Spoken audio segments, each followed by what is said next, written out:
علی بھائی اجتہاد کرنے کے لیے کتنا علم ہونا ضروری ہے؟ جتنا مرضی علم ہو کوئی فرق نہیں پڑتا. اجتہاد آپ کے فرقے کا مولوی کرے گا تو وہ جائز ہوگا, دوسرے کا ناجائز ہوگا.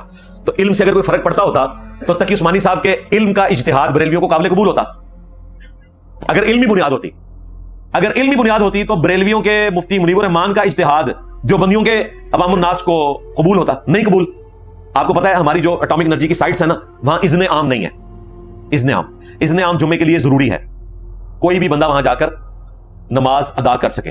تو ظاہر ہے جو سائٹس پہاڑوں میں بنی ہوئی ہیں تو صرف وہاں کے ملازمین ہی وہاں نماز پڑھتے ہیں, تو جمعے کا دن بھی آتا ہے. تو دیوبندی وہاں جمعے کی نماز نہیں ہونے دیتے. وہ کہتے ہیں یہاں پہ اذن عام نہیں ہے تو ہم یہاں جمعے والے دن بھی زور پڑیں گے. بریلوی اور اہل حدیث تو قائل ہیں, وہ تو کہتے ہیں گاؤں میں بھی جمعہ ہو جاتا ہے. امام بخاری نے باقاعدہ صحیح بخاری میں باب باندھا ہوا ہے. ہمارے نزدیک بھی اذن عام نہ بھی ہو, گاؤں بھی ہو, جمعہ جائز ہے. اہل حدیث کا مسئلہ نہیں تھا. اہل حدیث تو بیچارے آٹے میں نمک ہے, ان کی کون سنتا ہے. یہ تو ہماری ویڈیوز کے بعد ان کو کوئی ایکسپٹنس ملی ہے اہل حدیث اور شیعہ کو. ادروائز اس معاشرے میں ان دونوں کے لیے کوئی جگہ نہیں ہے. یہ پاکستان نہ شیعوں کے لیے تھا نہ اہل حدیثوں کے لیے تھا. یہ حنفیوں کا ملک ہے, یہ حنفی اسٹیٹ ہے. یہ تو ہماری ویڈیوز کی برکت سے آج یہ اتنے ٹارزن بنے ہوئے ہیں. ادروائز ان کی کیا اوقات تھی وہ آپ لوگوں کو پتا ہے. تو بریلوی بھی حنفی. اب دیوبندی فتویٰ لے آیا کہ اذن عام نہیں ہے تو جمعہ نہیں ہوگا.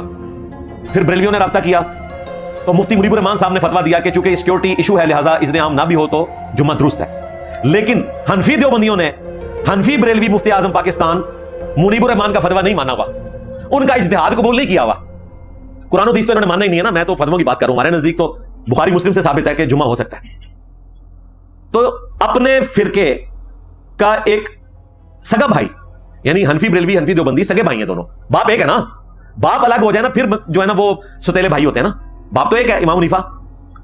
تو دو سگے بھائی اپنے مفتی اعظم کے فتووں کو ایک دوسرے کے لیے ایکسیپٹیبل نہیں مانتے. تو علم ہونا ضروری ہے. چھوڑو یہ کہانیاں ختم کرو پرانیاں.